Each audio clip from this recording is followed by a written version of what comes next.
ఆదాయంలో మనం కంపేర్ చేసినప్పుడు ఇతర రాష్ట్రాలతో కంపేర్ చేసినప్పుడు మనం 11వ స్థానంలో ఉన్నాం. కానీ మా 10 ఏళ్ల పాలన ఫలితం ఈరోజు గోవా, సిక్కిం లాంటి చిన్న రాష్ట్రాలు మినహాయిస్తే తలసరి ఆదాయంలో తెలంగాణ రాష్ట్రం దేశంలోనే నంబర్ 1గా నిలపడం జరిగింది. అధ్యక్ష, నేను అడుగుతా ఉన్న భట్టి గారిని, తలసరి ఆదాయం ఇంత గొప్పగా పెరిగిందంటే 10 ఏళ్ల మా పాలన ఫలితమా, 8 నెలల మీ పరిపాలనలో పెరిగిందా? దయచేసి చెప్పాలని చెప్పి నేను కోరుతా ఉన్నా. ఒకసారి గుండె మీద చేసుకొని చెప్పండి, ఎవరి పరిపాలనలో ఈరోజు దేశంలో తలసరి ఆదాయంలో ఈ రాష్ట్రం మొదటి స్థానంలో నిలబడ్డది? అధ్యక్ష, 4.5 లక్షలు లేని జిఎస్డిపిని 14.5 లక్షల పైకి తీసుకుపోయింది మా బీఆర్ఎస్ పాలననా, మీ 8 నెలల కాంగ్రెస్ పాలననా అని నేను అడుగుతా ఉన్నాను. అధ్యక్ష, 2014లో దేశ జీడిపికి తెలంగాణ కాంట్రిబ్యూషన్ 4.1% అయితే ఈ రోజు అది 5% పెరిగిందంటే ఇది 10 ఏళ్ల మా శ్రమ ఫలితమా, 8 నెలల మీ డ్రామా ఫలితమా అని నేను అడుగుతా ఉన్నాను. అధ్యక్ష, 2013-14లో 1,07,00,000 ఉన్న పంటల ఉత్పత్తిని 4 కోట్ల టన్నులకు తీసుకుపోయింది మా పరిపాలన ఫలితమా, మీ 8 నెలల పాలననా అని నేను అడుగుతా ఉన్నాను. అధ్యక్ష, మేం వ్యవసాయానికి ఏం చెయ్యకుండానే 4 రెట్లు ఎక్కువ పంట పండిందా? తెలంగాణ రాష్ట్రం వచ్చినాడు కరెంటు పరిస్థితి ఏంది? ఆనాడు ఏం పరిస్థితి? అడ్డు అదుపు లేని కరెంటు కోతలు, పారిశ్రామికవేత్తలు ఇందిరా పార్క్ దగ్గర ధర్నాలు, వ్యవసాయానికి అర్ధరాత్రి కరెంట్లు, గృహ అవసరాలకు పట్టబగలు కరెంటు కోతలు. కానీ 6 నెలల్లోనే పరిస్థితి చక్కదిద్ది వ్యవసాయానికి చాలినంత కరెంట్ ఇచ్చాం. 2 ఏళ్ల వ్యవధిలో అన్ని రంగాలకు నాణ్యమైన 24 గంటల కరెంట్ ఇచ్చిన ప్రభుత్వం మా ప్రభుత్వం కాదా? అధ్యక్ష, ఇవన్నీ చూస్తుంటే ఈ చెయ్యి పార్టీ వాళ్ళు కూడా చెవులలో పుష్పగుచ్చాలు పెడతారని భట్టి గారి ప్రసంగం విన్నాక అర్థమవుతా ఉంది. అధ్యక్ష, 5 దశాబ్దాల కాంగ్రెస్ పరిపాలనలో తెలంగాణ స్థాపిత విద్యుత్ సామర్థ్యం 7,778 మెగావాట్లు.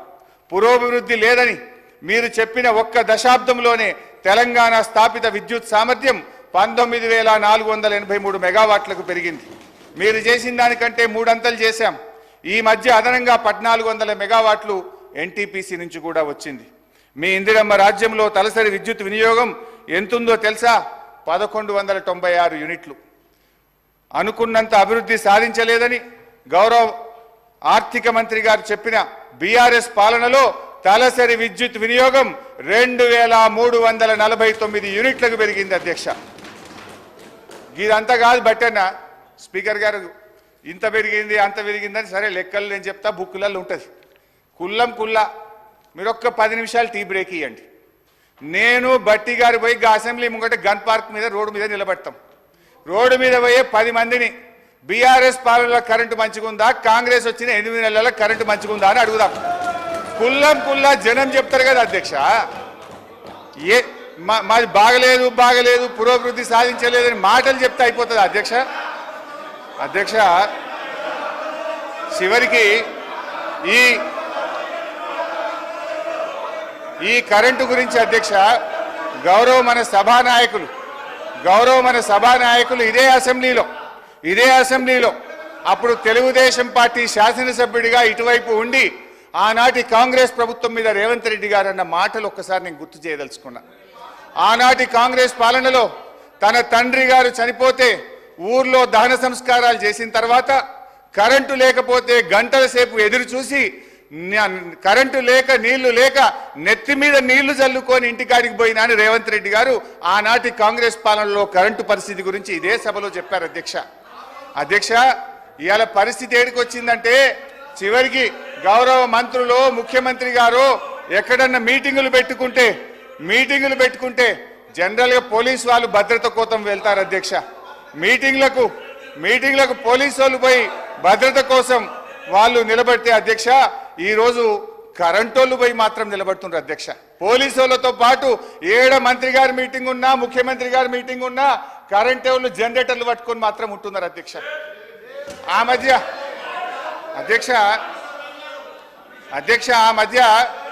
మధ్య రేవంత్ రెడ్డి గారు అప్పుడు మా పార్టీలో ఉన్న కొత్తగా ప్రభుత్వం ఏర్పడ్డాక మా పార్టీలో ఉన్న కేశవరావు గారి ఇంటికి పోయింది.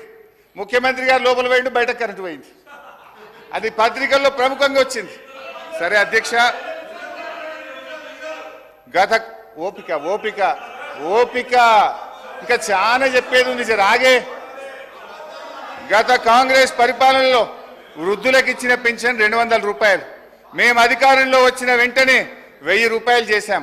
రెండోసారి అధికారంలో రాగానే 2000 చేశాం. మా దశాబ్ద కాలంలో ఇచ్చిన మాట ప్రకారంగా వృద్ధాప్య పెన్షన్ 200 నుంచి 2000 రూపాయలు చేశాం అధ్యక్ష. మీ సోకాల్డ్ ప్రజాపాలనలో చెప్పిన 100 రోజుల గడువు దాటిపోయింది. 4000 పెన్షన్ నాలుక మీదనే ఉన్నది. ఉన్న 2000 కూడా చక్కగా రాక అవ్వాదాతల పరిస్థితి అధోగతి అయిపోయింది అధ్యక్ష. అధ్యక్ష 2021లో విడుదలైన నీతి ఆయోగ్ నివేదికలో ఏముంది అధ్యక్ష? Telangana is the 7th largest state in terms of GSDP and has clocked a CAGR of more than 11% since 2015-16. It is one of the fastest growing states in the country.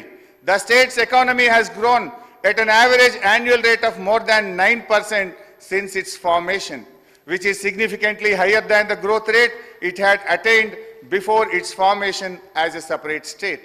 Telangana రాష్ట్రం ఏర్పడ్డ తర్వాత ఆర్థికంగా వేగంగా అభివృద్ధిని సాధించిందని నీతి ఆయోగ్ కుండబద్దలు కొట్టినట్టు చెప్పినా అనుకున్నంత పురోభివృద్ధి సాధించలేదనే ప్రచారాన్ని ఏమనాలి అధ్యక్ష? వీళ్ళ ముందు గోబల్స్ కూడా పనికిరారు. ఇది గోబల్స్ ప్రచారం కాకపోతే ఏంది అధ్యక్ష? ఆర్థిక మంత్రి గారు వాక్కురిచ్చిన పురోగతి లేని దశాబ్ద కాలములో మన కేంద్ర ప్రభుత్వం ఇచ్చిన అవార్డులు తెలంగాణ పల్లెలకు టాప్ 20లో 19 అవార్డులు తెలంగాణ రాష్ట్రానికే వచ్చినాయి అధ్యక్ష.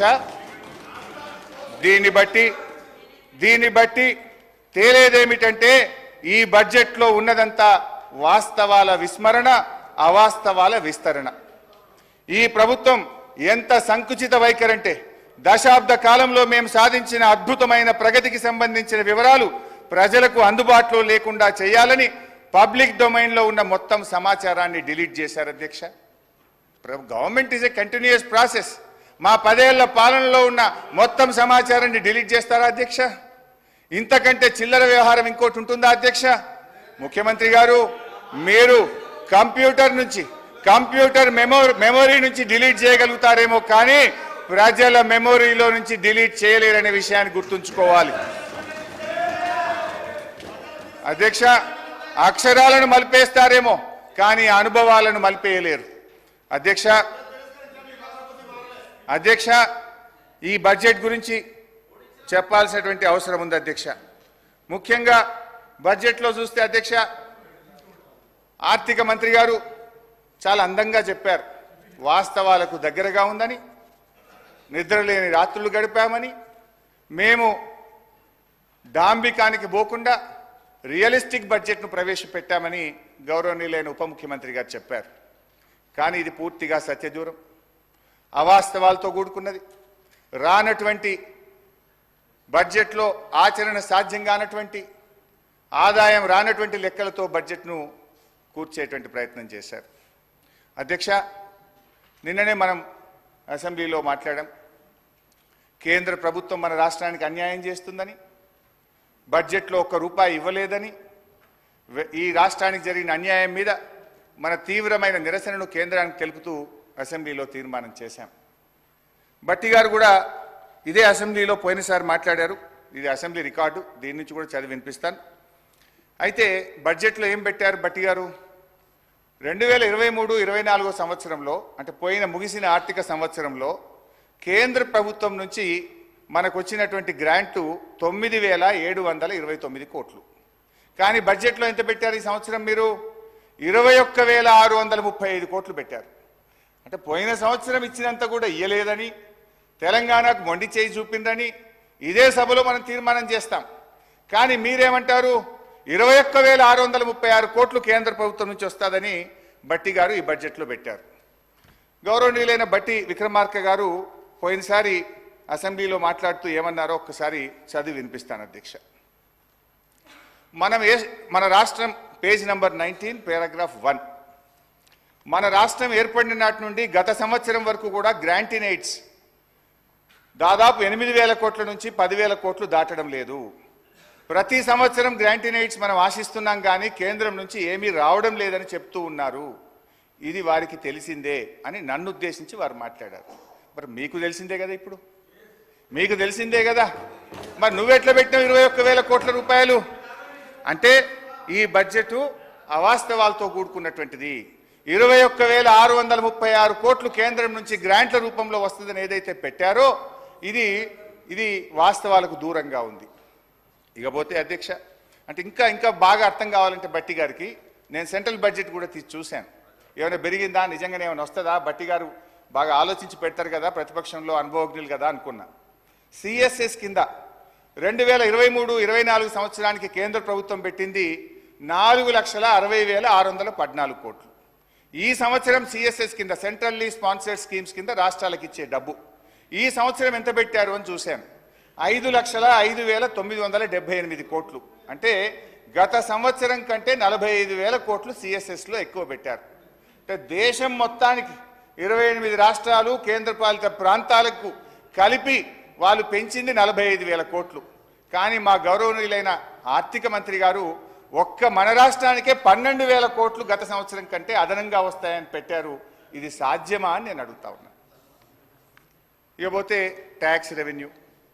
ట్యాక్స్ రెవెన్యూలో చూస్తే అధ్యక్ష, పోయిన సంవత్సరం కంటే ఈసారి 26,383 కోట్లు ట్యాక్స్ రెవెన్యూ ఎక్కువ వస్తుందని వారు బడ్జెట్లో ప్రతిపాదించారు. ఇందులో ఏమంటారు, అసలు వాస్తవానికి ఇంత గ్రోత్ ఒక్కసారి రాదు అధ్యక్ష. ఒకవైపు ఆర్థిక మాంద్యం అంటున్నారు, ఇంకొక వైపు మీ కొన్ని వ్యవహారాల వల్ల రాష్ట్రంలో రియల్ ఎస్టేట్ ఆగమైపోయింది, కుదేలైపోయింది. కానీ నేను I will going to the details అధ్యక్ష. స్టాంప్స్ అండ్ చెప్తాను భాయ్ సాబ్, యూ షుడ్ హ్యావ్ పేషెన్స్. భాయ్ సాబ్, నేను 2 గంటలు అప్పులు చెప్తా, ఆస్తులు చెప్తా, నీ లిక్కర్ చెప్తా, నీ కథ అంతా చెప్తా, జర్ర ఒప్పుకోవట్టు విను. నేను మాట్లాడినాక మీకు అవకాశం ఉంటుంది, నువ్వే మాట్లాడు. నేను తప్పు చెప్తే నువ్వు సమాధానం చెప్పు, కానీ మధ్యలో రాకు. అధ్యక్ష, స్టాంప్స్ అండ్ రిజిస్ట్రేషన్ తర్వాత దీంట్లో ఏమంటారంటే గత సంవత్సరం మనకు వచ్చింది 14,295 కోట్లు. ఈ సంవత్సరం స్టాంప్స్ అండ్ రిజిస్ట్రేషన్ ద్వారా 18,228 కోట్లు ఆదాయం వస్తుందని బడ్జెట్లో బట్టి గారు ప్రతిపాదించారు. ఎట్లా వస్తుంది? దాదాపు 4,000 కోట్లు స్టాంప్స్ అండ్ రిజిస్ట్రేషన్ ద్వారా అదనపు ఆదాయం రాష్ట్రానికి వస్తుంది, దాన్ని మేము ఖర్చు పెడతాము అన్నారు. నేను అడుగుతా ఉన్న గౌరవనీయులు బట్టి గారు, ఒకవైపు ఏమో మీరు వచ్చిన తర్వాత గత 8 మాసాలుగా చూస్తే మంత్ ఆన్ మంత్ మనకు స్టాంప్స్ అండ్ రిజిస్ట్రేషన్ ద్వారా వచ్చే ఆదాయం తగ్గుముఖం పట్టింది. ఒకవైపు ఏమో రిజిస్ట్రేషన్లు తగ్గుతూ ఉన్నాయి, రిజిస్ట్రేషన్ ఆదాయం తగ్గుముఖం పడితే ఇంకొక వైపు మీరు 4,000 కోట్లు పెరుగుతుందన్నారు. ఏ రకంగా పెంచుతారు? అంటే మీరు వ్యవసాయ భూములు, రైతుల చేతుల్లో ఉండే వ్యవసాయ భూములకు భూముల ధరలు పెంచుతారా? Registration fee పెంచుతారా? పేద మధ్యతరగతి ప్రజలు కొనుక్కునే అపార్ట్మెంట్ల మీద వాళ్ళ వాల్యూ పెంచుతారా? రిజిస్ట్రేషన్ ఫీజులు పెంచి ప్రజల మీద భారం వేస్తారా?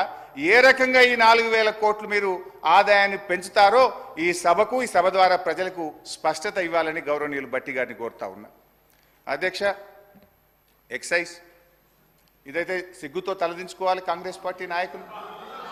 అధ్యక్ష, గత బడ్జెట్లో మంచిగా వినండి, నేను చెప్పింది విన్నాక తలదించుకోవడం తప్ప తలెత్తే పరిస్థితి ఉండదు మీకు. అధ్యక్ష,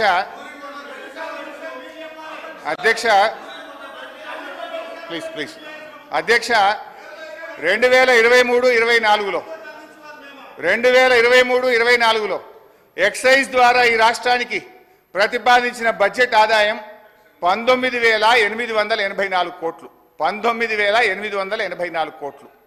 ఇందులో ఏముంటుందంటే అధ్యక్ష, ఈ 19,884 కోట్లు ప్రతి 2 సంవత్సరాలకు ఒకసారి షాప్స్ యాక్షన్ పెడతాం.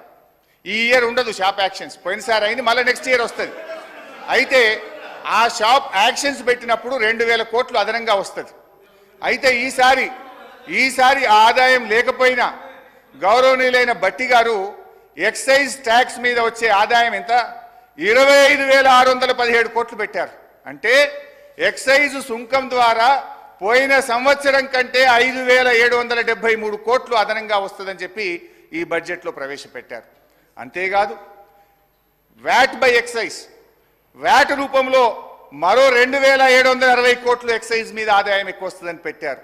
అంటే పోయిన సంవత్సరం కంటే కూడా ఈ బడ్జెట్లో 5,773 ప్లస్ వ్యాట్ మీద 2,000 అంటే 7,773 కోట్ల రూపాయలు గత సంవత్సరం కంటే ఎక్సైజ్ మీద ఆదాయం ఎక్కువ వస్తుందని బడ్జెట్లో పెట్టారు.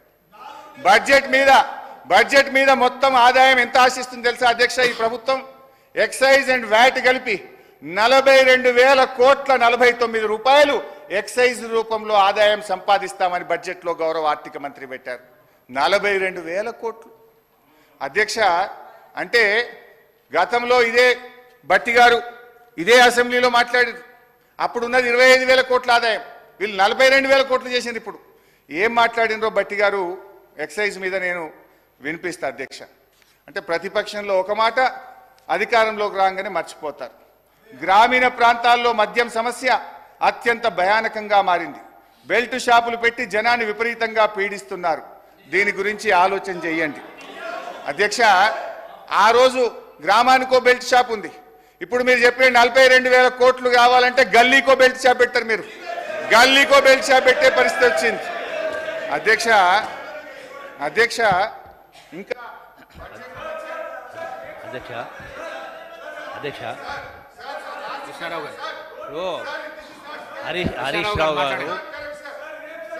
హరీష్ రావు గారు అధ్యక్ష